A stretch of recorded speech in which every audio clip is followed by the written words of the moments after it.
Hello दोस्तों, नमस्कार। कैसे हैं आप सब? उम्मीद करती हूँ अच्छे ही होंगे। दोस्तों, सबकी चाहने वाली और सबके दिलों पर राज करने वाली नेहा तिवारी यानी कि नेहा दीदी के नाम से फेमस यूट्यूबर जो हाल ही में दूसरी शादी कर रही है, ये सुनकर उनके फ़ैन को काफ़ी ज़्यादा खुशी भी हो रही है। बट कहीं ना कहीं नेहा काफ़ी ज़्यादा इमोशनल हो गई थी जब उसकी मेहंदी लग रही थी एंगेजमेंट के लिए। हाँ जी, नेहा तिवारी की एंगेजमेंट हो रही है और उसकी भाभी ने इस बात का खुलासा किया है। और नेहा तिवारी को जब मेहंदी लग रही थी तो काफ़ी ज़्यादा इमोशनल हो गई थी। उसकी भाभी उसे काफ़ी ज़्यादा हंसाने की कोशिश कर रही थी, बट कहीं ना कहीं वो डीप थिंकिंग कर रही है। और नेहा को हम सब जानते हैं, वो काफ़ी ज़्यादा अलग तरह की लड़की है।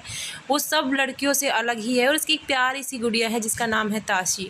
वैसे तो नेहा के भाई और भाभी काफ़ी ज़्यादा सपोर्ट करते हैं नेहा को और काफ़ी ज़्यादा चाहते हैं। नेहा की शादी को लेकर काफ़ी ज़्यादा चर्चाएं रहीं पिछले 1-1.5 साल से सोशल मीडिया पर भी। और उसके भाई ने भी यही कहा था कि दीदी बहुत ज़्यादा लंबी लाइफ है, ऐसी ज़िंदगी नहीं कटती है।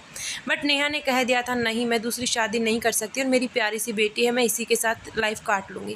बट उसके भाई और भाभी ने बिल्कुल नहीं माने और बोल दिया कि ताशी को हम खुद रख लेंगे, क्योंकि उसके भाई और भाभी इतने अच्छे हैं। जब सच में फैमिली अच्छा हो, माँ को एक टेंशन रहती है कि बच्चे की परवरिश नहीं होगी, अगर वो और जगह शादी कर लेती है तो पता नहीं कोई अपनाएगा नहीं अपनाएगा। खून क्या होता है ना, हमारे समाज में होता है, वो वाला प्यार नहीं मिल सकता। एक बाप वाला प्यार वो फिर उस लड़की को नहीं दे पाएंगे अगर उनको और बच्चे हो जाते हैं।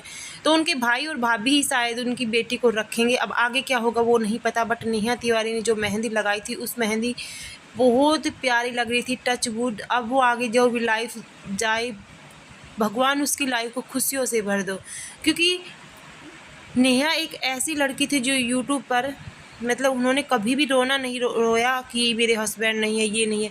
अदरवाइज उसने अपनी मेहनत करके एक यूट्यूब चैनल खड़ा किया है, अच्छे व्लॉग्स बनाए हैं, मेहनत की है। उनकी हंसी के पीछे गम तो बहुत ज़्यादा था, टाइम टाइम पर याद भी आते थे, रोती भी थी। बट उन्होंने कभी लोगों को ये सिंपैथी गेन नहीं की कि मैं ऐसी हूँ, मैं बेचारी हूँ, मैं ये हूँ, मेरे साथ ये हुआ। वो अपने हस्बैंड की लिए काफ़ी ज़्यादा लड़ाई है और उसने इतना ज़्यादा कुछ झेला है सच में अपने हस्बैंड के लिए। वो कोरोना के टाइम जिसकी डेथ हुई थी उसके समय उसके लिए वो बहुत ज़्यादा न्याय के लिए लड़ी है। हालांकि उसके सास ससुर भी काफ़ी ज़्यादा सपोर्टिव है। पिछले दिनों में उसके देवर और देवरानी ने काफ़ी ज़्यादा कंट्रोवर्सी की थी उसके बारे में, लेकिन नेहा उनके बारे में ज़्यादा ना बोलते हुए अपने काम पर ध्यान दिया और आज बहुत बड़ी यूट्यूबर है और अच्छी अपनी सब मेहनत से करके यहाँ तक आई है। और नेहा ने अपने व्लॉग में, अभी जो उसका व्लॉग आया था उसमें ये भी अपडेट दिया है कि उनके सास ससुर आ रहे हैं। वो सीधे प्रोग्राम में यानी कि एंगेजमेंट में ही शामिल होंगे और उसकी मम्मी उनके लिए नवरात्रि के लिए भोज वगैरह बना रही है, क्योंकि उनके सास ससुर फास्ट वगैरह रखते हैं। बट नेहा ने ये कहा कि मुझे दुख है, बट मैं मेरे सास ससुर यानी कि जो उसके पहले पति के मम्मी पापा थे उनके बिना कुछ भी नहीं कर सकती। वो मेरे लिए लक्की हैं, वो जो कुछ कहेंगे। शायद उनके सास ससुर ने भी हामी भरी थी और वो एक बार अपने ससुराल गई थी, उस समय पर वो कह रहे थे कि बेटा आप हमें साड़ी में अच्छे लगते हो, आप मेकअप में अच्छे लगते हो, आप दोबारा से अपना घर बसा लो।